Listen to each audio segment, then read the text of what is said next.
ये वो गुफा है दोस्तों जिसमें भगवान भोलेनाथ विराजमान है। गणेश जी का ऊपर देखे मस्तक है और गणेश जी की ये जो है नीचे सूंड आ रही है। तो इस तरह से यह है गणेश पर्वत। तो यहाँ पर गुप्त संत देवी देवता आज भी बिल्कुल भोर काल में स्नान करने के लिए आते हैं और उसका प्रमाण ये होता है कि ये घाट बिल्कुल भीगे होते हैं। पीठ वाला हिस्सा और ये मस्तक वाला हिस्सा और ये सूंड वाला हिस्सा, इस प्रकार यहाँ गणेश जी विश्राम मुद्रा में दर्शन देते हैं श्रद्धालुओं भक्तों को दोस्तों। और ये नंदी महाराज, ये कोई देवी देवता हो सकते हैं जो कि यहाँ गऊ का रूप धारण करके भगवान के इस देव सरोवर में स्नान कर रही हैं, आनंद प्राप्त कर रही हैं। ये दर्शन है, ये देखिए। इस पर्वत में माँ गंगा की जलधारा और साथ में माँ यमुना की जलधारा, इसके अलावा किनारे से माँ अलकनंदा की जलधारा के इन पर्वतों के बीच से इसी देव सरोवर का जल गंगा जी, यमुना जी और अलकनंदा जी का स्वरूप धारण करके इन पर्वतों से प्रवाहित होने लगा। तो एक दिव्य संत के दर्शन कराने जा रहा हूँ दोस्तों, दिखाता हूँ आपको। ये दर्शन करें आप। ये दोस्तों संत हैं, ये जो आप देख रहे हैं ये शेष नाग रूपी गुफा है जिसमें भगवान भोलेनाथ केदारनाथ महादेव विराजमान है। यहाँ पर संत बैठे हुए थे यहाँ पर, और वो संत भजन करते करते, तपस्या करते करते बिल्कुल ऐसे हो गए, उनके ऊपर मिट्टी आ चुकी है। ये देखें,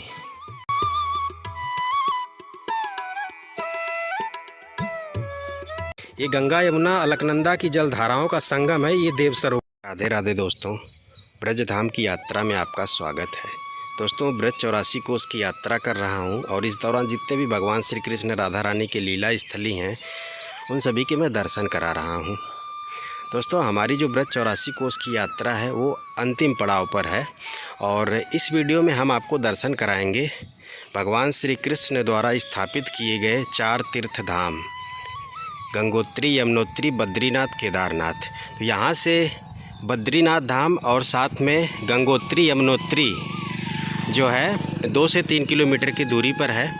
तो हम जो है इस वीडियो में भगवान श्री कृष्ण द्वारा स्थापित किए गए संपूर्ण 4 तीर्थ धामों के दर्शन कराने वाले हैं। तो भगवान श्री कृष्ण ने सभी 4 तीर्थ धामों को इन खूबसूरत पहाड़ों की गोदी में स्थापित किया है। तो हम जो है आपको संपूर्ण 4 धामों के दर्शन कराने वाले हैं।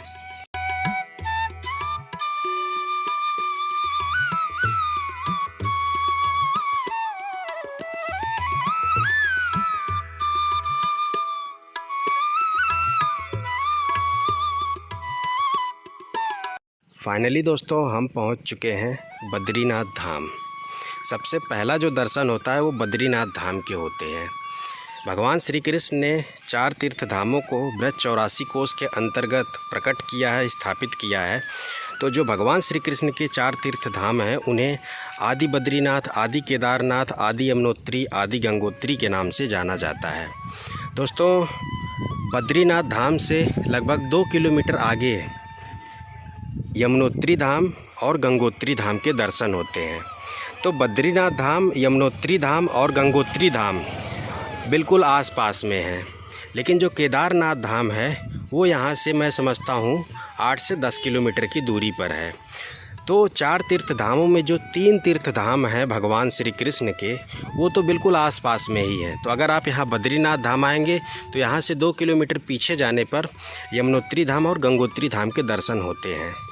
तो जैसे ही आप बद्रीनाथ धाम मंदिर के लिए जाते हैं ना, तो मंदिर से जो है 100 मीटर पहले ही यहाँ पर दर्शन होता है प्राचीन योग माया मंदिर के। यहाँ आप पढ़ सकते हैं, भगवान श्री कृष्ण की आज्ञा से योग माया ने 4 धाम यहाँ लाकर ब्रजवासियों को दर्शन कराया।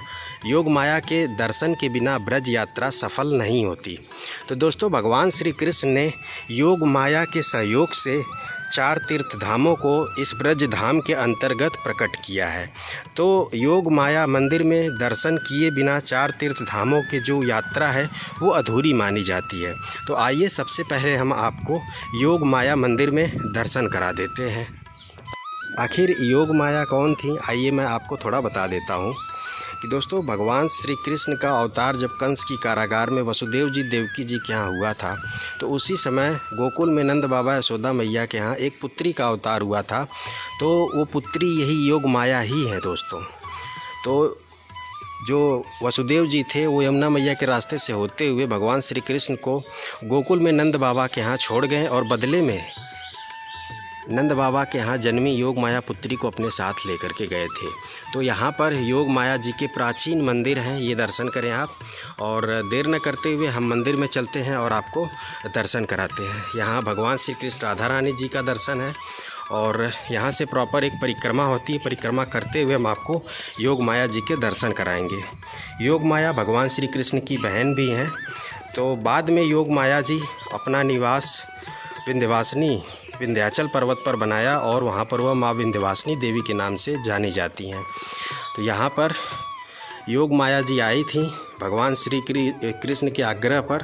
तो योग माया जी ने ही चारों तीर्थ धामों को यहाँ पर प्रकट किया भगवान श्री कृष्ण के आग्रह पर। तब भगवान श्री कृष्ण ने अपने माता पिता नंद बाबा यशोदा मैया और साथ में ब्रजवासियों को चारों तीर्थ धामों के दर्शन कराएं। तो ये आप दर्शन करें योग माया जी के। ये माँ विंध्यवासिनी देवी हैं दोस्तों, जिनके आप इस वक्त दर्शन कर पा रहे हैं। योग माया मंदिर से मात्र 150 मीटर की दूरी पर बद्रीनाथ धाम मंदिर है। बद्रीनाथ धाम तीर्थ स्थल। यहाँ पर बद्रीनाथ धाम को आदि बद्रीनाथ के नाम से जाना जाता है। तो ये आदि बद्रीनाथ धाम जाने के लिए ये प्रवेश द्वार है। तो चलिए चलते हैं और आपको दर्शन कराते हैं। तो इस वीडियो में मैं संपूर्ण चारों तीर्थ धामों को कवर करूंगा दोस्तों। तो वीडियो काफ़ी ज़्यादा महत्वपूर्ण है और ये सभी स्थान ब्रज 84 कोस यात्रा के अंतर्गत आते हैं। और लोकेशन बता दूं तो ये जो भगवान श्री कृष्ण ने 4 तीर्थ धामों को प्रकट किया है ना, ये प्रकट किया है दोस्तों राजस्थान के भरतपुर ज़िले में। यह स्थान राजस्थान के भरतपुर ज़िले में पड़ता है और बरसाना से ये जो है लगभग मैं समझता हूँ 25 से 30 किलोमीटर के दूरी पर है। तो बरसाना से भी आप यहाँ आ सकते हैं, साथ में गोवर्धन से भी, क्योंकि बरसाना और गोवर्धन से ये स्थान बिल्कुल पास में पड़ता है। और ये दर्शन करें आप। सामने जो है बद्रीनाथ धाम मंदिर है। और दोस्तों जब आप कभी भी उत्तराखंड के 4 तीर्थ धामों की यात्रा किए होंगे तो आपके यहाँ के भी दर्शन बहुत आसानी से समझ में आ जाएंगे। जिस प्रकार उत्तराखंड के 4 तीर्थ धामों में जो बद्रीनाथ धाम है वो भगवान विष्णु का सबसे प्राचीन और सबसे बड़ा धाम माना जाता है और भगवान विष्णु का निवास स्थान भी माना जाता है। तो जब आप बद्रीनाथ धाम पहुंचते हैं तो बद्रीनाथ धाम मंदिर के बिल्कुल तलहटी में ही एक तप्त कुंड, गर्म कुंड के दर्शन होते हैं, जिसे सूर्य कुंड भी बोला जाता है। तो ठीक उसी प्रकार यहाँ पर भी मंदिर के बिल्कुल तलहटी में तप्त कुंड के दर्शन होते हैं। ये आप पढ़ सकते हैं। आइए इस तप्त कुंड के हम आपको दर्शन कराते हैं। तो ये आप दर्शन करें। ये है दोस्तों आदि बद्रीनाथ मंदिर की तलहटी का तप्त कुंड। ये आप दर्शन करें और साथ में यहाँ प्राचीन कदम्ब के वृक्ष के भी दर्शन होते हैं। बाकी इसमें जो है आगे से रास्ता बना हुआ है, सीढ़ी बनी हुई है और इधर से भी है। तो आप अंदर जा करके आचमन कर सकते हैं दोस्तों। यहाँ का वातावरण अत्यंत शांतिप्रिय और सुंदर है दोस्तों, क्योंकि ये स्थान बिल्कुल सुंदर खूबसूरत पहाड़ों की बिल्कुल गोदी में तलहटी में स्थित है दोस्तों। ये देखें आप, प्राचीन कदम्ब के वृक्ष हैं और साथ में ये प्राचीन कुंड, सरोवर जिसे तप्त कुंड कहते हैं। यहाँ सामने भगवान भोलेनाथ का भी मंदिर है दोस्तों। अब भगवान श्री कृष्ण राधा रानी की लीला स्थली हो और वहाँ भगवान भोलेनाथ ना हो, ऐसा हो सकता है क्या? बिल्कुल नहीं। तो यहाँ पर आप दर्शन कर लें भगवान भोलेनाथ के मंदिर के। अब हम ऊपर चलते हैं बद्रीनाथ धाम मंदिर में, आपको दर्शन कराते हैं। यहाँ पर दोस्तों ब्रज 84 कोस की लोग पैदल यात्रा करते हुए आते हैं। तो यात्रियों के लिए आराम करने के लिए यहाँ पर देखें तो बना हुआ है, विश्राम करने के लिए साथ में भोजन प्रसादी भी दी जाती है। तो यहाँ पर पूरी व्यवस्था है यात्रियों श्रद्धालुओं के लिए रुकने के लिए। बाकी ये है दोस्तों मंदिर। अब हम देर न करते हुए मंदिर में चलेंगे और आपको भगवान बद्री नारायण के दर्शन कराएंगे। मित्रों, ये जो ब्रज धाम का आदि बद्रीनाथ मंदिर है। इसका अगर आप स्ट्रक्चर देखें तो बिल्कुल जो उत्तराखंड का बद्रीनाथ धाम मंदिर है बिल्कुल उसी से मिलता जुलता है। ये देखें, आप देख रहे हैं। तो भगवान श्री कृष्ण द्वारा स्थापित किए गए 4 तीर्थ धामों के अगर आप दर्शन कर लेते हैं तो आपको वही फल पुण्य प्राप्त होते हैं जो आप उत्तराखंड के 4 तीर्थ धामों की यात्रा दर्शन करने से प्राप्त करते हैं। तो आइए देर न करते हुए हम मंदिर के अंदर प्रवेश करते हैं और भगवान बद्री नारायण के दिव्य अलौकिक दर्शन कराते हैं।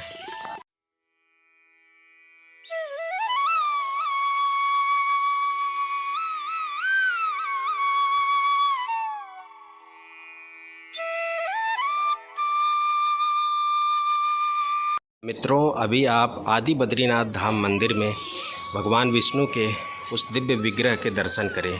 तो यहाँ पर नर भगवान के दर्शन हैं, यहाँ पर बद्री नारायण जी हैं बिल्कुल सेंटर में, और इस तरफ उद्धव जी के दर्शन होते हैं।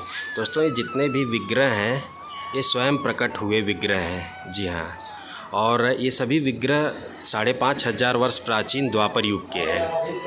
और इस तरफ दोस्तों भगवान श्री कृष्ण राधा रानी श्रीनाथ जी के दर्शन होते हैं। आइए आपको दर्शन कराते हैं।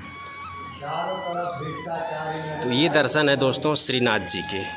श्रीनाथ जी भगवान श्री कृष्ण को ही बोला जाता है, और यहाँ पर राधा रानी के भी दर्शन होते हैं। तो बिल्कुल बगल में ही इस तरफ भगवान भोलेनाथ और साथ में गणेश जी के भी दर्शन होते हैं। यहाँ आप पढ़ भी सकते हैं दोस्तों। जो सबसे दिव्य बात है, ये सभी जितने भी विग्रह यहाँ पर हैं ये सभी स्वयं प्रकट हुए थे द्वापर युग में, आज से ठीक 5500 वर्ष प्राचीन। ये दिव्य दर्शन है, अलौकिक दर्शन है दोस्तों। इसके अलावा बगल में ही भगवान भोलेनाथ भी विराजमान हैं, और यहाँ पर भगवान भोलेनाथ के वाहन नंदी जी भी के भी दर्शन होते हैं। दर्शन कराने के बाद अब हम परिक्रमा करते हुए ऊपर चलते हैं, और ऊपर से आपको चारों तरफ के सुंदर दृश्यों के दर्शन कराते हैं। ये देखें आप, जो भी भक्त श्रद्धालु यहाँ दर्शन करने के लिए आते हैं तो उनको जो है खाने पीने के लिए भोजन प्रसादी की भी व्यवस्था होती है। तो यहाँ पर देखें तो यात्रियों श्रद्धालुओं के लिए खिचड़ी का प्रसाद है, और साथ में बाबा ये क्या है, लस्सी प्रसाद है। तो ऐसे दर्शन यहाँ पर हैं दोस्तों। और इस तरफ देखें तो प्रॉपर एक हॉल भी बना हुआ है जहाँ पर यात्री श्रद्धालु बैठ करके प्रसाद ग्रहण करते हैं। ये देखें आप, ये काफ़ी बड़ा सा हॉल एरिया है। ये देखें, यहाँ पे देखें तो भोजन प्रसादी तैयार हो रही है। बिल्कुल जब सुबह सुबह आएंगे तो आपको खिचड़ी, छाछ, लस्सी दी जाती है। बाकी दोपहर के समय में भोजन प्रसादी यात्रियों श्रद्धालुओं को दी जाती है।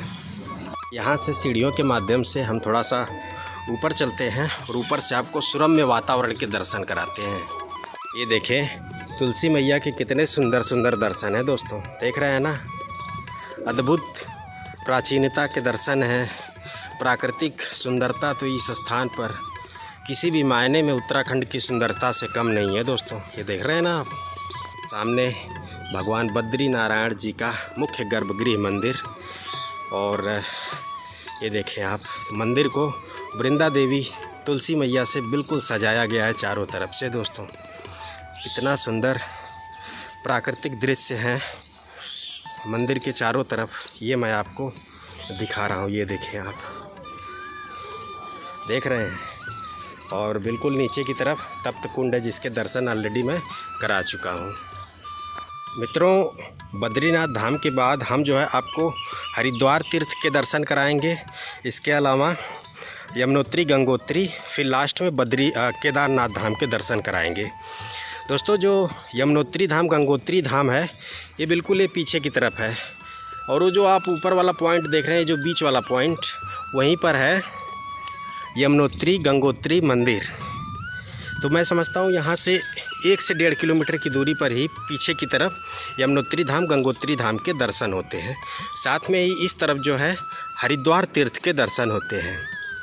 तो 3 धाम तो बिल्कुल पास में पड़ते हैं, लेकिन जो चौथा धाम है केदारनाथ धाम, वो यहाँ से 8 से 10 किलोमीटर की दूरी पर है। तो हमने आपको बद्री नारायण जी के दर्शन करा दिए हैं आदि बद्रीनाथ धाम के। अब यहाँ से आगे बढ़ते हैं और आपको हरिद्वार तीर्थ, यमुनोत्री धाम, गंगोत्री धाम, और सबसे एक और दिव्य दर्शन है, वो है दोस्तों देव सरोवर, जो कि यमुनोत्री गंगोत्री की पहाड़ियों की बिल्कुल तलहटी में है। तो चलिए चलते हैं।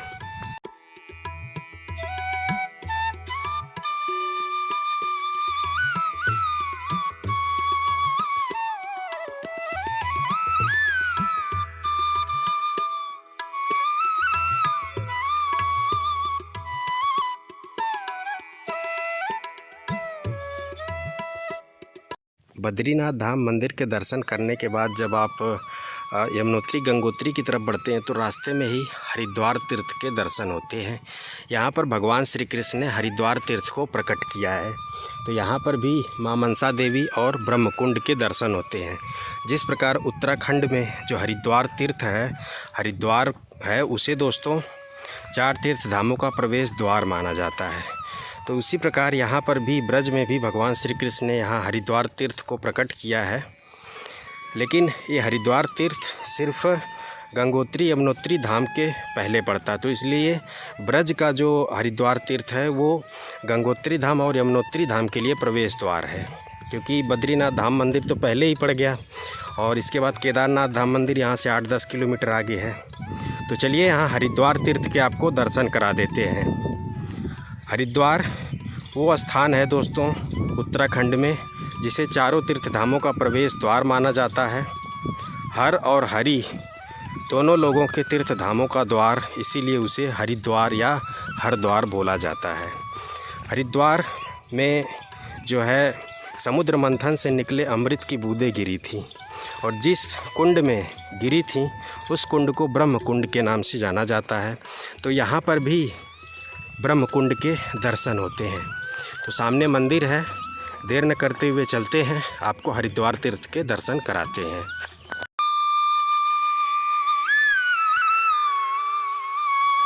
यहाँ पर दर्शन होते हैं माँ मनसा देवी के, तो आप माँ मनसा देवी के यहाँ दर्शन कर लें। और इस तरफ दर्शन है ब्रह्म कुंड के। जब आप हरिद्वार गए होंगे दोस्तों कभी भी उत्तराखंड के, तो वहाँ पर ब्रह्म कुंड के दर्शन होते हैं। इसके अलावा माँ मनसा देवी के भी दर्शन होते हैं। तो बिल्कुल वही दर्शन यहाँ पर भी हैं। यहाँ पर भी ब्रह्मकुंड के माँ मनसा देवी के दर्शन होते हैं। साथ में भगवान भोलेनाथ को यहाँ पर श्री हरिकेश्वर महादेव के नाम से जाना जाता है। ये देखें, यहाँ की प्राचीनता दिव्य है और यहाँ पर भगवान भोलेनाथ के दर्शन हैं श्री हरिकेश्वर महादेव जी के। तो आइए भगवान भोलेनाथ के भी आपको दर्शन कराते हैं। तो ये दिव्य दर्शन आप करें। भगवान भोलेनाथ मंदिर के बिल्कुल पीछे ही ये हर की पौड़ी के आप दर्शन कर रहे हैं। इसे ब्रह्मकुंड भी बोला जाता है और यहीं पर जो है अमृत की बूंदें गिरी थी दोस्तों। तो ये दर्शन है, ये देखें आप, और पीछे के देखें आप कितने सुंदर दर्शन हैं। और पीछे की तरफ ही यमुनोत्री धाम और गंगोत्री धाम, साथ में देव सरोवर के दर्शन होते हैं। अच्छा, ये यहाँ पर आप पढ़ भी सकते हैं, हरिद्वार हर की पौड़ी, ये दर्शन करें। तो इस सरोवर के जल में कम से कम आप आचमन जरूर करें दोस्तों। ये उतना ही पवित्र है जितना हरिद्वार का ब्रह्मकुंड हरिद्वार हर की पौड़ी है दोस्तों। जो आप फल पुण्य हरिद्वार तीर्थ में दर्शन करने, स्नान करने से प्राप्त करते हैं, बिल्कुल वही फल पुण्य आपको भगवान श्री कृष्ण द्वारा प्रकट किए गए हरिद्वार तीर्थ के इस ब्रह्मकुंड और हर की पौड़ी में स्नान करने, आचमन करने से प्राप्त होते हैं। मैं पहले नंबर तो सभी को राधे राधे। ब्रज 84 को आदि बद्री धाम हर की पैड़ी। तो यह हमारे संत लोग कहते हैं कि ब्रज में जो चारों धाम हैं, केदारनाथ, बद्रीनाथ, हरिद्वार और गंगोत्री जमुनोत्री, तो हमारे संत लोग कहते हैं कि जसोदा मैया और नंद बाबा, तो इनकी कोई संतान नहीं थी। तो उस समय मैया ने एक मनोत्री मनाई कि अगर हमारी कोई संतान हो तो हम 4 धाम तीर्थ करें। तो जब कृष्ण भगवान का अवतार हुआ तो उस समय मैया की उम्र 80 साल की थी और द्वापर में कृष्ण भगवान का अवतार हुआ। तो द्वापर में ही मैया 4-5 साल के लाला को लेकर परिक्रमा के लिए रवाना हुई। तो आदि बद्री, आदि का मतलब है कि ये अनंत काल के हैं, इनका कोई अंत नहीं है। तो उस समय मैया ने कृष्ण भगवान को याद दिलाया कि बेटा हमें 4 धाम तीर्थ कराइए। तो कृष्ण भगवान बोले कि मैया आप तो वृद्ध हो गई, अब मैं आपको 4 धाम कहाँ ले जाऊँ, मगर आपकी आज्ञा हो तो मैं 4 धाम आपके लिए ब्रज में ही दे दूँ। तो ब्रज में अपने में 4 धाम एक रूप दर्शन है और मन स्नान है, आत्मा भाव। तो जैसे ब्रज 84 कोस अगर चारों धाम करने का महत्व है कि पूरे भारत का तीर्थ हमें 84 कोस के अंदर अंदर हो जाता है। तो उस समय जब मैया ने जो तीर्थ बोले थे तो केवल तीर्थ ही बोला था, उसमें जल नहीं बोला था। इसलिए कृष्ण भगवान ने पहले अपने माता पिता के लिए रूप दर्शन दिखाया। तो ये जो गंगा का जो रूप दिख रहा है आपको, दोनों तरफ पर्वत है, बीच में ये गंगा है। तो उस समय ऐसे ही रूप दिखाया। तो मैया ने कहा कि बेटे यहाँ तीर्थ तो वही है पर जल नहीं है। तो योग माया उनकी पुत्री है जसोदा मैया की। तो योग माया द्वारा कुछ क्षण मात्र के लिए यहाँ जल प्रकट किया था। ये है ब्रज की महिमा। राधे राधे।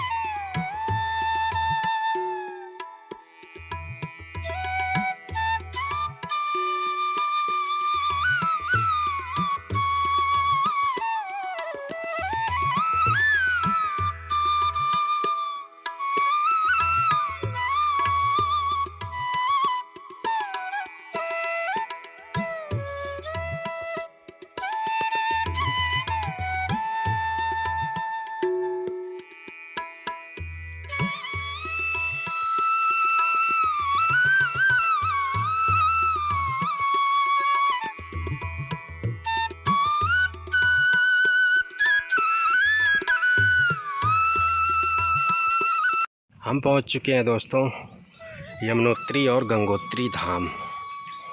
ये रास्ता ऊपर पर्वत पर जाता है और वहाँ से दर्शन होते हैं यमुनोत्री धाम और गंगोत्री धाम के। यहाँ आप 4 तीर्थ धामों को बड़े ही आसानी से दर्शन कर सकते हैं, क्योंकि भगवान ने अपने वृद्ध माता पिता के लिए इन 4 तीर्थ धामों को प्रकट किया था। उनके माता पिता वृद्ध थे, चलने में असमर्थ थे, तो इसीलिए यहाँ पर ब्रज में उन्होंने प्रकट किया चारों धामों को। तो भगवान के श्री कृष्ण के जो 4 धाम हैं, इनके दर्शन बहुत ही आसानी से होते हैं। उत्तराखंड के जो 4 तीर्थ धाम हैं, उनके लिए आपको पर्वतों पर 12-12, 13-13 किलोमीटर कठिन चढ़ाई चढ़नी पड़ती है, लेकिन यहाँ पर बिल्कुल सुलभ और आसान तरीके से चारों तीर्थ धामों के दर्शन हो जाते हैं। 2 घंटे में आप सभी चारों तीर्थ धामों के दर्शन आराम से कर लोगे।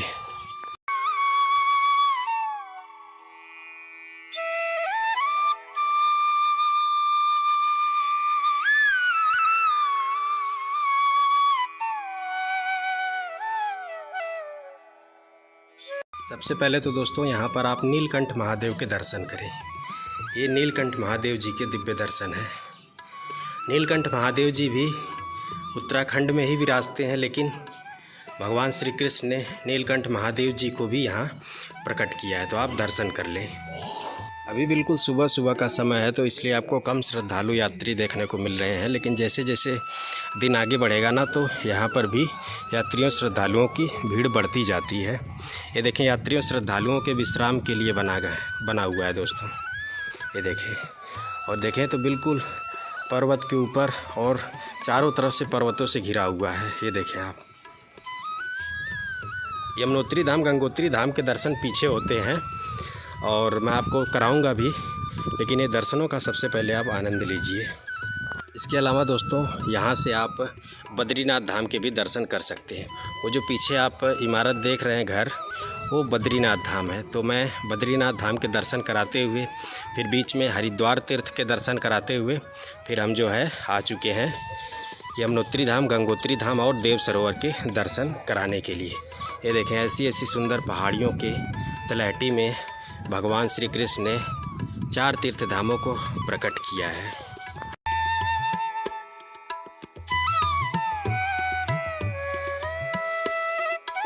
आइए दोस्तों, अब हम आपको गंगोत्री धाम, यमुनोत्री धाम के दर्शन कराते हैं।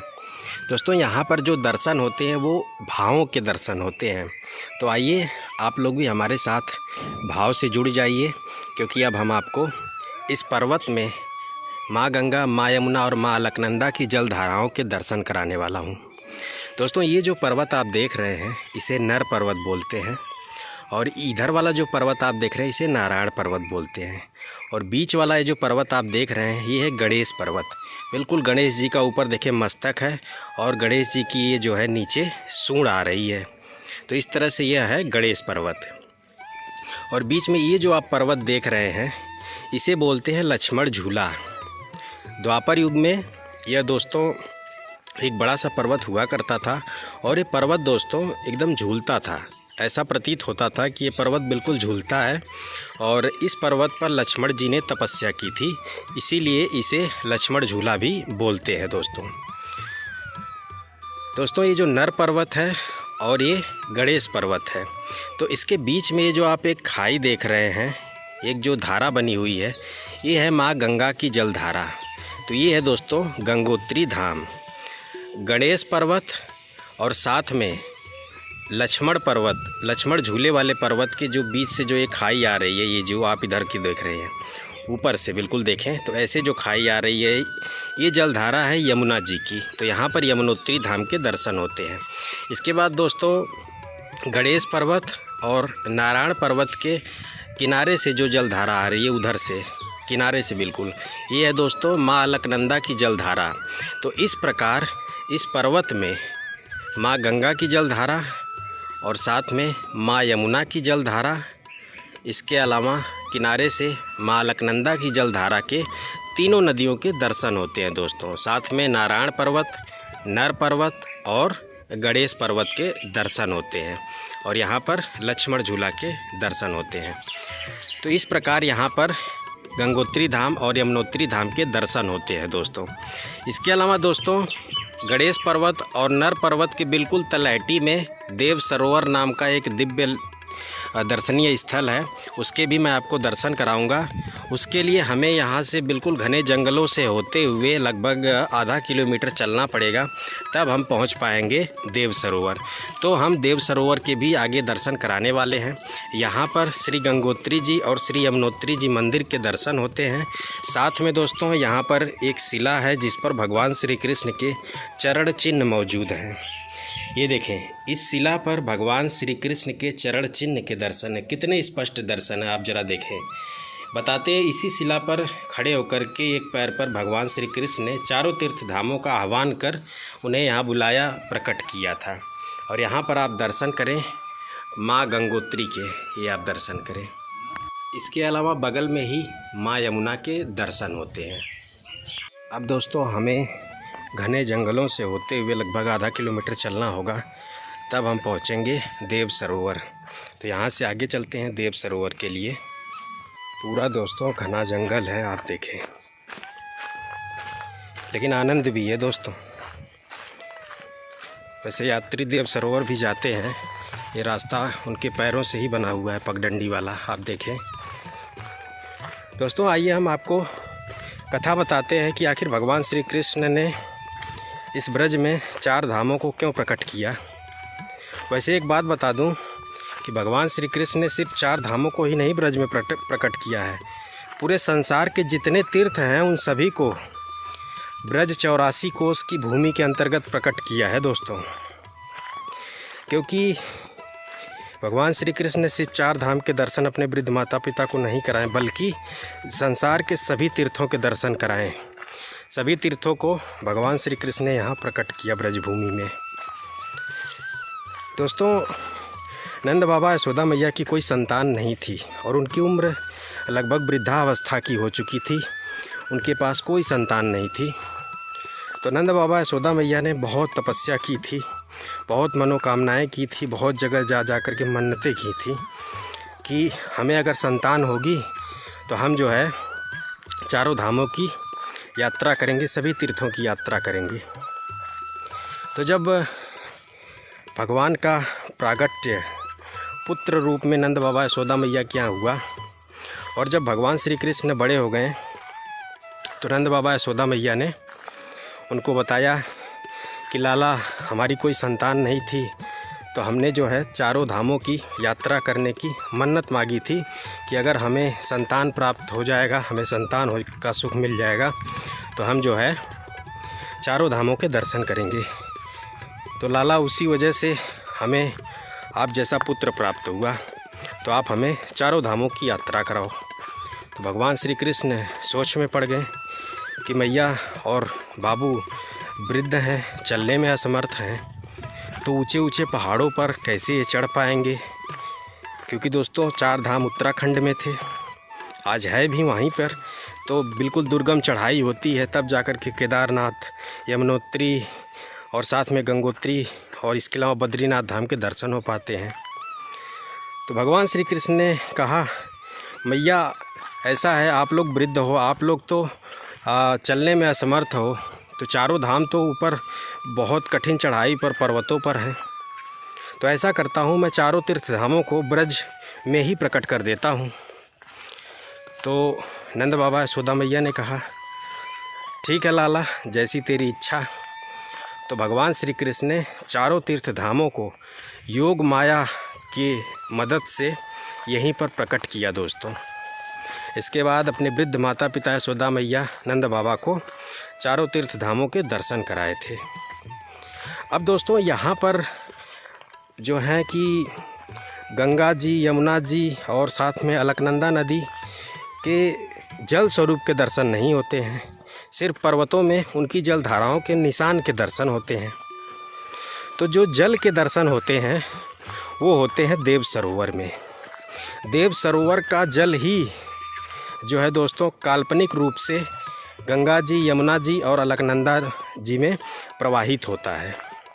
अब देव सरोवर कैसे प्रकट हुआ यहाँ पर यमुनोत्री धाम, गंगोत्री धाम की तलहटी में, इसकी भी कथा मैं आपको बताता हूँ। दोस्तों भगवान श्री कृष्ण, नंद बाबा, यशोदा मैया और सभी ब्रजवासी ब्रज 84 कोस की यात्रा कर रहे थे और ब्रज 84 कोस के अंतर्गत सभी तीर्थों को प्रकट कर रहे थे भगवान श्री कृष्ण। तो उसी समय यशोदा मैया, नंद बाबा ने याद दिलाया कि लाला हमें 4 धाम की यात्रा कराओ। तो भगवान श्री कृष्ण ने उनसे बोला कि मैया बाबूजी, मैं 4 धामों को यहीं प्रकट कर देता हूँ। तो भगवान श्री कृष्ण, यशोदा मैया, नंद बाबा और ब्रजवासी जब यात्रा करते करते यहाँ तक आए तो इस स्थान पर आगे मैं आपको दिखाऊंगा, देव सरोवर के पास में एक कुटिया है। उसी कुटिया में उस टाइम एक संत तपस्या किया करते थे कई सौ वर्षों से।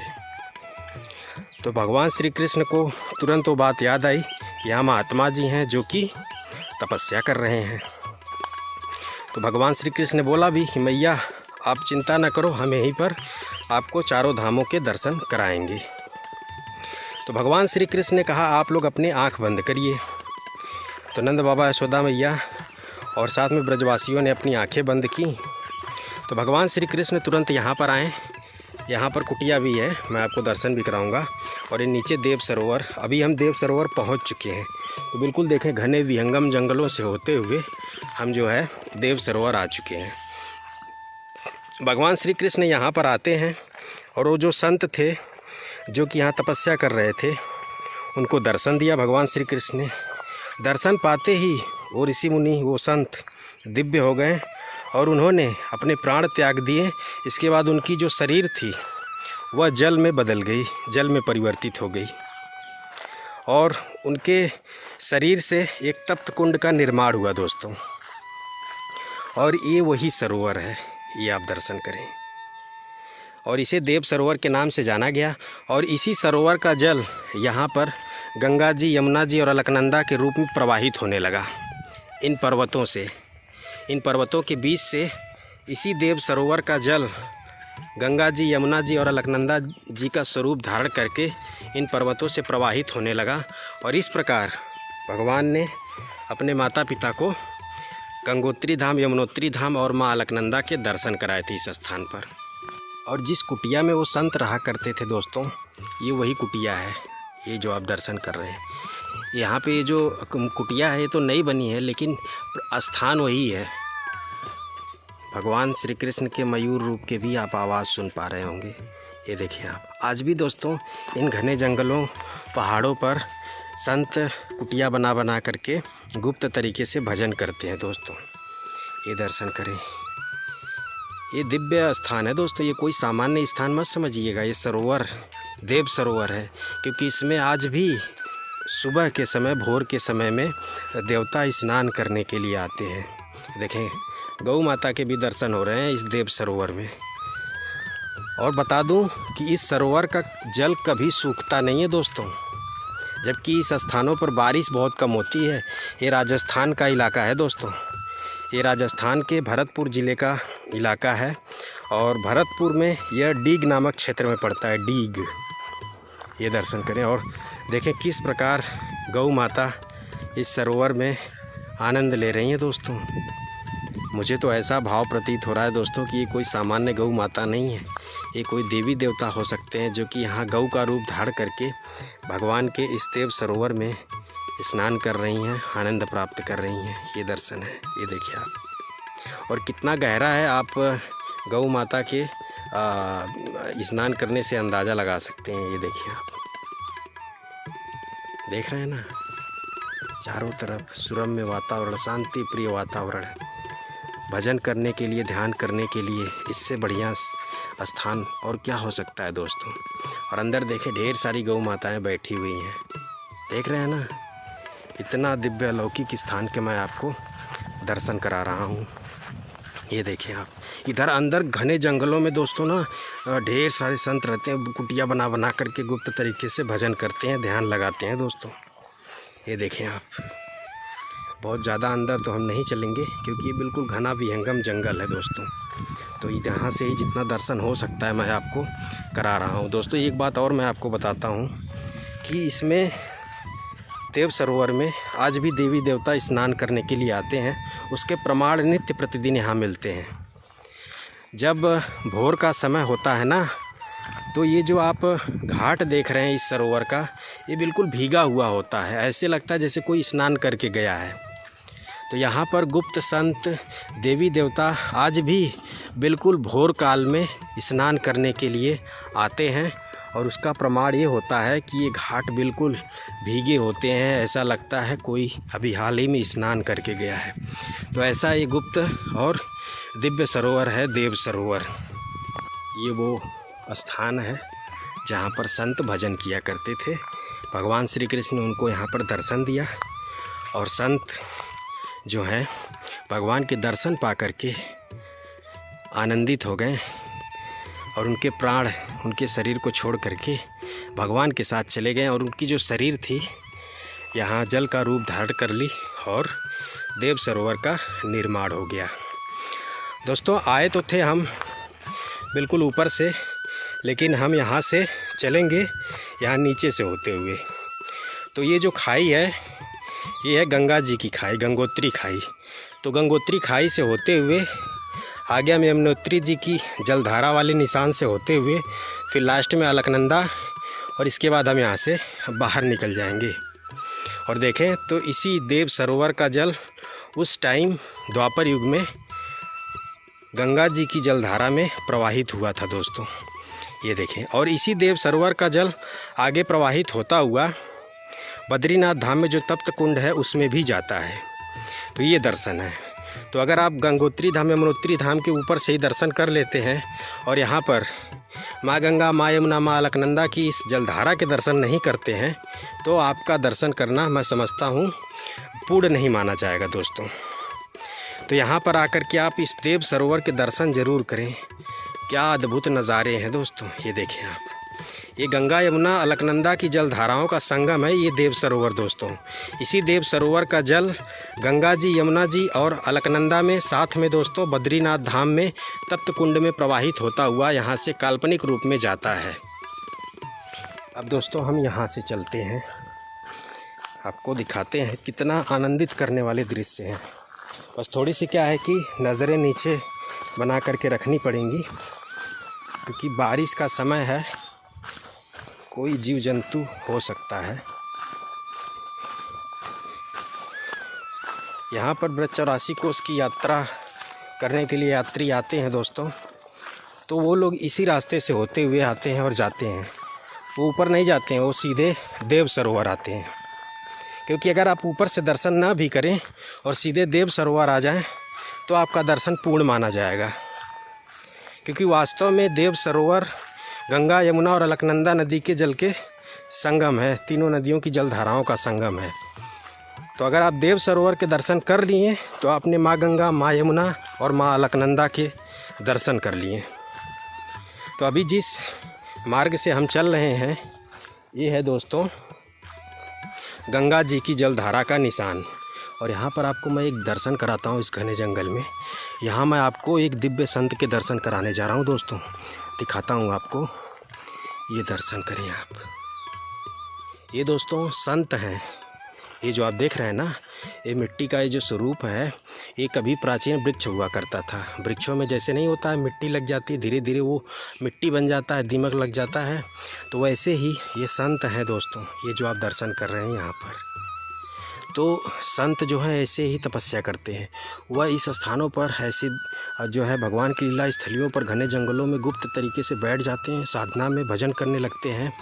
तो जिस प्रकार एक वृक्ष होता है, उस पर बारिश पड़ती है, हवा लगती है, धूप लगती है, तो उस पर धीरे धीरे दीमक लग जाते हैं, मिट्टी बन जाता है, लेकिन वृक्ष टस से मस नहीं होता। उसी प्रकार साधु संत भी ऐसे ही भजन करते हैं। तो ये दिव्य संत के दर्शन है दोस्तों। ये जो यहाँ देख रहे हैं, ये मिट्टी स्वरूप में संत हैं। ये देखें, भजन करते करते इस स्वरूप में बदल गए हैं। देख रहे हैं ना, ये अद्भुत दर्शन मैं आपको करा पा रहा हूँ। ये संत के दर्शन है, कोई सामान्य दर्शन मत करिएगा। जी हाँ दोस्तों, यहाँ प्रणाम करके ही आगे बढ़ जाएं चुपचाप आप। देखें ना, अभी अभी मैंने आपको इस जंगल में संत के दर्शन कराया। ये वास्तविक संत के दर्शन थे दोस्तों। ये देखें आप, ये देखें आप, ये है गंगा जी की जलधारा के निशान। इसमें देखें बारिश का पानी देखने को मिल रहा है। ये देखें आप, जब भयंकर बारिश होती है ना, तो इस रास्ते से काफ़ी बड़े स्तर पर जल जो है बहने लगता है। ये देखें आप, तो जब खूब भयंकर बारिश हो रही हो ना दोस्तों, तब यहाँ पर आप आइए, तो यहाँ पर आपको गंगा जी के इस मार्ग पर जल बहता हुआ दिखेगा दोस्तों। नर पर्वत और गणेश जी के पर्वत के बीच में हम इस वक्त चल रहे हैं, गंगा जी की जलधारा वाले मार्ग पर। तो आप भी ऊपर दर्शन करके फिर इसके बाद देव सरोवर के दर्शन करिए और वापस जो है इसी मार्ग से जाइए, तो आपको गंगा जी के स्पर्श भी प्राप्त हो जाएंगे। दोस्तों, अभी कुछ देर पहले मैंने आपको यहाँ दिव्य संत के दर्शन कराएं और एक और दर्शन कराता हूँ। ये दर्शन करिए आप, ये संत के दर्शन हो रहे हैं दोस्तों। ये देखें आप, इस तरह से वृक्षों पर जो मिट्टी लग जाती है, तो इसका मतलब है कि यहाँ पर संत बैठे हुए थे यहाँ पर, और वो संत भजन करते करते, तपस्या करते करते बिल्कुल ऐसे हो गए, उनके ऊपर मिट्टी आ चुकी है। ये देखिए, भाव प्रकट करें आप, तो आपको यहाँ संत के दर्शन होते हैं। ये बहुत ही अद्भुत दर्शन है और बहुत भाग्यशाली लोगों को ये दर्शन होते हैं दोस्तों। ये जो आप कर रहे हैं, यहाँ घने विहंगम जंगल में यमुनोत्री जी के धारा के बिल्कुल बगल में यहाँ देखें संत के दर्शन है। ये देख रहे हैं ना दोस्तों, ऐसे दिव्य दृश्यों को आप प्रणाम जरूर करें दोस्तों। कोई सामान्य चीज़ समझने की गलती न करें। ये संत हैं जो भजन कर रहे हैं भगवान की, और संत भजन करते तब करते करते ऐसे हो जाते हैं, क्योंकि बिल्कुल खुला आसमान है, बारिश है, धूप है, मिट्टी है, सब कुछ है दोस्तों। इसके बाद ये हालत हो जाती है भजन तब करते करते। इन संतों को ज़रूर भगवान के दर्शन होंगे दोस्तों, या फिर यह दिव्य हो गए होंगे, इनको भगवान के दर्शन हो गए होंगे दोस्तों। ये है गणेश जी की सूंड दोस्तों। ये जो आप शिला देख रहे हैं नीचे तक आ रही है, ये गणेश जी की सूंड है, और गणेश जी की सूंड यहाँ समाप्त हो जाती है। और इसके बाद ये जो आप स्थान देख रहे हैं, यहाँ पर गंगा और यमुना जी का संगम होता है। आपको दिखाता हूँ। तो ये देखिए गंगा जी हैं, ऐसे ऐसे आ रही हैं, और इसके बाद यहाँ आगे यमुना जी हैं। आपको दिखाता हूँ। तो यहाँ से यमुना जी आती हैं और यहाँ पर गंगा यमुना जी का संगम हो जाता है।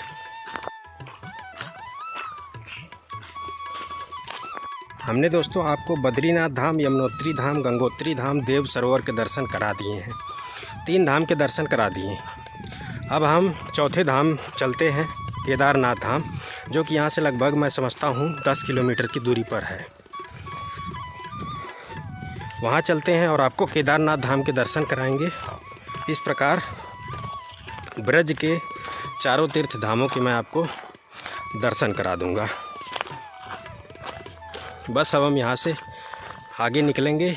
मैं समझता हूँ कुछ ही दूर पर हम वहाँ पहुँच जाएंगे जहाँ से हमने यमुनोत्री और गंगोत्री जी के लिए ऊपर की तरफ गए थे। बाकी दोस्तों चलते हैं, अब हम सीधे आपको केदारनाथ धाम दर्शन कराते हैं।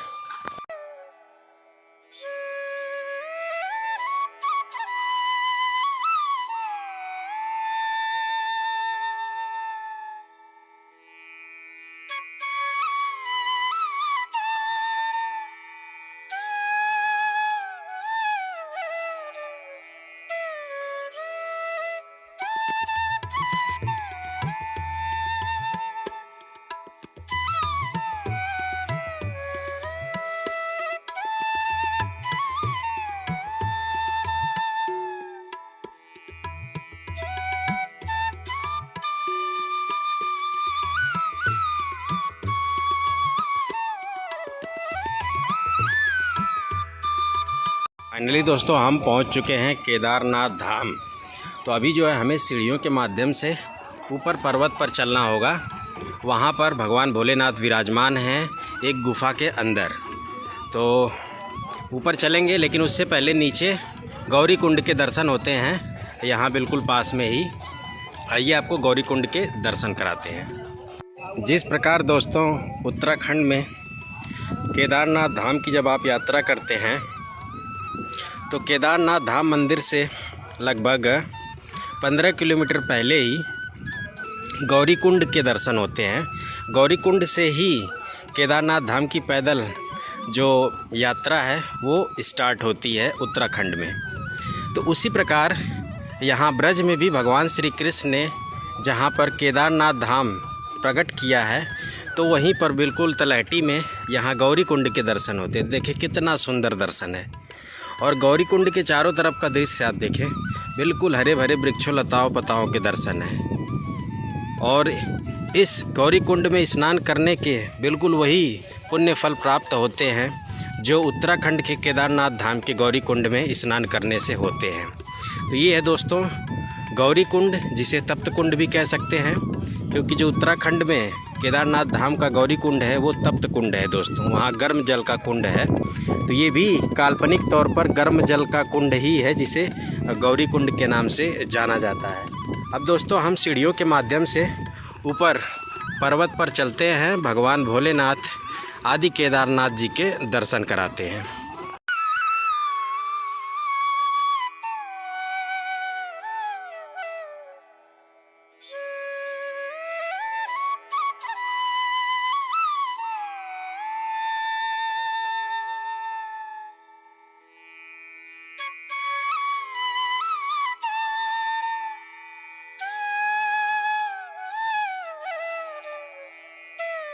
जो लोग दोस्तों ऊपर पर्वत पर सीढ़ियों पर चढ़ने में समर्थ नहीं है तो उनके लिए यहाँ पर इस तरह से पालकी की भी सुविधा उपलब्ध है।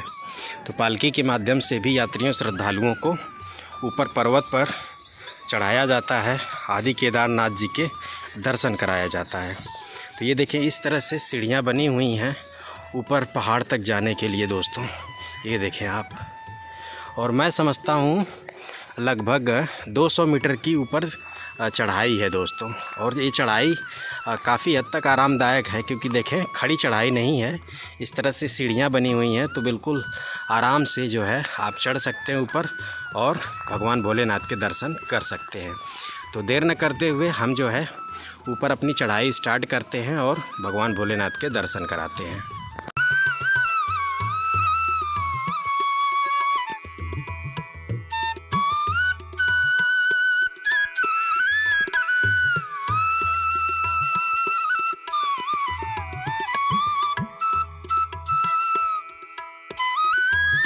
पहले दोस्तों इस तरह से ऊपर ये सीढ़ियाँ ढकी नहीं थीं तो धूप की वजह से दिक्कत होती थी। लेकिन मैं समझता हूँ इसी साल ये जो है ऊपर टीन की व्यवस्था कर दी गई है, जिससे इन सीढ़ियों वाले मार्ग पर छाया रहता है, तो यात्रियों श्रद्धालुओं को दिक्कत नहीं होती है। देखें, और बिल्कुल इत्मीनान से और आराम से दर्शन मैं आपको केदारनाथ जी के कराऊंगा, क्योंकि कोई यात्री है नहीं दोस्तों, बिल्कुल खाली है इस वक्त आदि केदारनाथ धाम। चारों धाम पर आपने देखा भीड़ बिल्कुल नहीं थी। तो बिल्कुल आराम से दिव्य दर्शन मैं आपको कराने वाला हूँ भगवान भोलेनाथ आदि केदारनाथ धाम के। ऊपर पर्वत पर भगवान भोलेनाथ द्वापर युग की प्राचीन गुफा में प्रकट हुए हैं। गुफा बड़ी ही दिव्य है दोस्तों, और वहाँ पर शिलाओं में गणेश जी के, नंदी जी के और साथ में और भी बहुत सारे देवी देवताओं के स्वरूप के दर्शन होते हैं। चलिए आपको दिखाता हूँ। इसकी वजह से यहाँ के पहाड़ों और मैदानी क्षेत्रों की सुंदरता देखते बनती है दोस्तों। ये देखें, देख रहे हैं ना, यही जब आप मार्च अप्रैल मई में आते हैं तो ये पूरा सफ़ेद दिखाई देता, वाइट। लेकिन बारिश की वजह से देखें तो वृक्षों ने इस धरा को सुंदर तरीके से अलंकृत कर दिया है। ये देखें, आप देख रहे हैं चारों तरफ ब्रज के अद्भुत सुंदरता के आप दर्शन कर पा रहे हैं। जैसा कि मैंने आपको बताया कि इस पर्वत पर जितनी भी शिलाएँ हैं उनमें किसी न किसी देवी देवता के दर्शन ज़रूर होते हैं। तो ये दर्शन करें, इस शिला में गौ माता के दर्शन होते हैं। ये देखिए आप, ये सिर वाला हिस्सा है और ये पीछे पूरा शरीर है। देख रहे हैं ना इस शिला में, ध्यान से देखें आप। तो ऐसे ऐसे और भी दर्शन हैं शिलाओं में जो ऊपर होते हैं दोस्तों। कुछ सीढ़ियाँ चढ़ने के बाद हम पहुंच चुके हैं भगवान भोलेनाथ के उस गुफा के पास जिसमें भगवान भोलेनाथ विराजमान है 5,500 वर्ष प्राचीन समय से दोस्तों। यहीं पर भगवान भोलेनाथ केदारनाथ आए हुए थे जब उनको भगवान श्री कृष्ण ने बुलाया था, पुकारा था। तभी से भगवान भोलेनाथ यहाँ आदि केदारनाथ के रूप में चट्टान की शिलाओं में विराजमान है। ये जो शिला आप देख रहे हैं पीछे वाली, ये दोस्तों शेषनाग शिला है। ध्यान से देखें तो इस शिला में शेषनाग के फनों के दर्शन होते हैं। उधर से जब आप देखेंगे ना तो बिल्कुल स्पष्ट ऐसे फन बना हुआ है। ये शेषनाग शिला है पीछे की तरफ। दर्शन बहुत आनंदित करने वाले होने वाले हैं दोस्तों, क्योंकि कोई है ही नहीं। देखिए आप, पूरा खाली है। तो ऐसे समय पर आया हूँ कि पूरे इत्मीनान से दिव्य दर्शन होने वाले हैं। सभी 4 तीर्थ धामों के मैं दर्शन करा रहा हूँ। बद्रीनाथ, यमुनोत्री, गंगोत्री के दर्शन कराने के बाद हम आ चुके हैं केदारनाथ धाम। ये वो गुफ़ा है दोस्तों जिसमें भगवान भोलेनाथ विराजमान हैं। देखें गुफ़ा बिल्कुल खाली है, तो बिल्कुल इत्मीनान से दर्शन होने वाले हैं भगवान भोलेनाथ के। और ये जो गुफ़ा है दोस्तों, इस गुफ़ा में भी शेषनाग के फनों के दर्शन होते हैं। ये देखें आप, ये शेषनाग के फन बने हुए हैं। ये देखें इधर से आप, तो ये शेषनाग रूपी गुफ़ा है जिसमें भगवान भोलेनाथ केदारनाथ महादेव विराजमान हैं। और इसके अलावा दोस्तों यहाँ शिला में गणेश जी के दर्शन हैं। ये देखें आप, ये गणेश जी का मस्तक है और ये उनका पूरा मुख है दोस्तों। ये देखिए आप, और ये पूरा सूंड है, और सूंड जो है इस वृक्ष के स्वरूप में भी मौजूद है दोस्तों। ध्यान से देखें आप, तो ये गणेश जी के दर्शन हैं, स्पष्ट दर्शन है दोस्तों। मैंने आपको स्टार्टिंग में ही बताया कि यहाँ की शिलाओं में देवी देवताओं के दर्शन होते हैं, नंदी महाराज के, साथ में गणेश जी के, ऐसे और भी दर्शन हैं शेषनाग के। यहाँ कण कण में भगवान हैं। इस पर्वत की शिलाओं में भगवान का वास है। जी हाँ दोस्तों, ऐसे जी बिल्कुल महाराज जी। और ये देखिए, तो ये शेषनाग के फन के दर्शन है दोस्तों। ये देखें आप, ये स्पष्ट दर्शन करिए। ये देखें शेषनाग के फन के दर्शन हो रहे हैं यहाँ पर दोस्तों। शेषनाग के सभी फनों के दर्शन होते हैं। एक फन ये है, दूसरा फन ये है। ये ऐसे ऐसे अद्भुत दिव्य दर्शन यहाँ पर होते हैं दोस्तों। इस शेषनाग गुफा के अंदर हम प्रवेश करते हैं और अब भगवान भोलेनाथ आदि केदारनाथ जी के दर्शन कराते हैं। ये देखें, ऐसे दर्शन दुर्लभ है दोस्तों। ऐसे दर्शन कभी कभी होते हैं कि गुफा भगवान भोलेनाथ की बिल्कुल खाली, कोई भी यात्री श्रद्धालु इस वक्त नहीं है। बिल्कुल इत्मीनान से आप सुकून से दर्शन करें। सामने भगवान भोलेनाथ विराजमान है। भगवान भोलेनाथ की ये जो शिवलिंग है दोस्तों, ये स्वयं प्रकट हुई है यहाँ पर। स्वयंभू शिवलिंग के आप दर्शन कर रहे हैं। इसे किसी ने बाज़ार से ला करके नहीं रख दिया इस शिवलिंग को। ये भगवान भोलेनाथ की स्वयंभू शिवलिंग है और 5,500 वर्ष प्राचीन है। भगवान भोलेनाथ ने यहाँ पर स्वयं प्रकट होकर के भगवान श्री कृष्ण और उनके माता पिता को दर्शन दिया था। तो ऐसे दर्शन है यहाँ पर। यहाँ पर भगवान भोलेनाथ आदि केदारनाथ जी के दर्शन करने से वही पुण्य फल प्राप्त होते हैं जो आपको उत्तराखंड के केदारनाथ धाम में दर्शन करने से होते हैं दोस्तों। आइए देर न करते हुए इस गुफा के अंदर चलते हैं और बिल्कुल समीप से भगवान भोलेनाथ के आपको दर्शन कराते हैं। ये दर्शन करें दोस्तों। सामने नंदी महाराज के भी दर्शन है, सामने बिल्कुल। और दोस्तों ये शिवलिंग के दर्शन करें। तो इस शिवलिंग में भगवान भोलेनाथ के जो है चेहरे की छवि के पूरे दर्शन होते हैं। ये देखिए, ये अद्भुत दर्शन आप कर रहे हैं दोस्तों इस वक्त देख रहे हैं। जब यात्री श्रद्धालु यहाँ पर होते हैं तो यहाँ पर सेवायत बाबा जी बैठते हैं और पूजा वगैरह करवाते हैं। बाकी आप दर्शन करिए, देखें गुफा कितनी दिव्य है, देख रहे हैं दोस्तों। केदारनाथ धाम में गुफा के दर्शन तो नहीं होते हैं, लेकिन यहाँ पर ब्रज के इस केदारनाथ धाम में गुफा के दर्शन होते हैं। ये बिल्कुल नेचुरल गुफा है दोस्तों, ये देखें आप देख रहे हैं। और यहाँ से इस गुफा के दर्शन करें आप, अद्भुत दिव्य दर्शन इस वक्त आप कर पा रहे हैं केदारनाथ धाम में।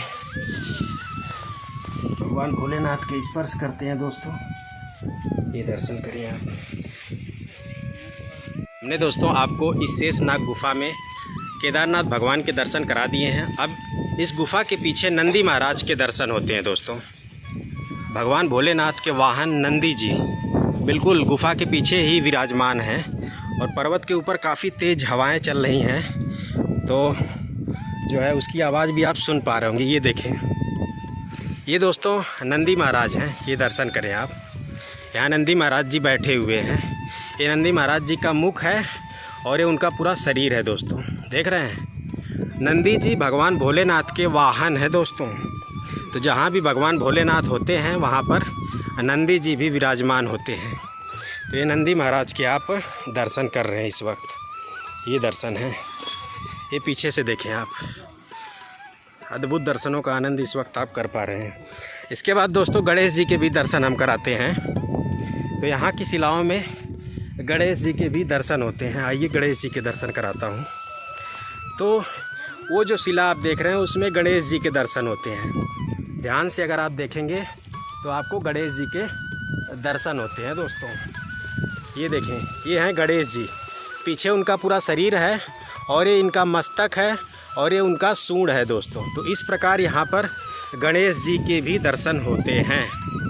यहाँ की शिलाओं में जितने भी दर्शन हैं वो सभी मैं आपको करा दिया दोस्तों। यहाँ से स्पष्ट गणेश जी के आप दर्शन करें, पीठ वाला हिस्सा और ये मस्तक वाला हिस्सा और ये सूंड वाला हिस्सा। इस प्रकार यहाँ गणेश जी विश्राम मुद्रा में दर्शन देते हैं श्रद्धालुओं भक्तों को दोस्तों। और ये नंदी महाराज, और नंदी महाराज के आगे शेषनाग गुफा में भगवान भोलेनाथ के दर्शन होते हैं। तो गणेश जी के दो जगह दर्शन होते हैं, एक बिल्कुल गुफा के स्टार्टिंग में होते हैं और शेषनाग जी के भी दो जगह दर्शन होते हैं। एक तो शेषनाग जी ने बिल्कुल एक गुफा बनाई हुई है और उसमें भगवान भोलेनाथ को ढक करके विराजमान किया हुआ है। और शेषनाग जी के दर्शन इधर भी होते हैं दोस्तों, जो कि मैं आते समय आपको कराया। फाइनली दोस्तों हमने आपको इस ब्रज धाम में भगवान श्री कृष्ण के चारों तीर्थ धामों के दर्शन कराया, यमुनोत्री, गंगोत्री, बद्रीनाथ, केदारनाथ। तो वीडियो अगर अच्छी लगी हो तो लाइक ज़रूर करिएगा। और ये देखें शेषनाग शिला जो पीछे वाली जिसके मैं आपको दर्शन करा रहा था, तो ये बिल्कुल शेषनाग के फन बिल्कुल वहाँ से लेकर के यहाँ तक है दोस्तों। बस ये जो फन है उधर की तरफ इस तरह से है, तो इसीलिए इधर से ज़्यादा स्पष्ट नहीं है। तो यहाँ पर भी शेषनाग शिला के दर्शन होते हैं। वीडियो अच्छी लगी हो तो कमेंट करके राधे राधे ज़रूर लिखिएगा और साथ में वीडियो को लाइक भी करिएगा। वीडियो को करते हैं समाप्त। जय श्री कृष्णा, जय श्री राधे, राधे राधे, हर हर महादेव।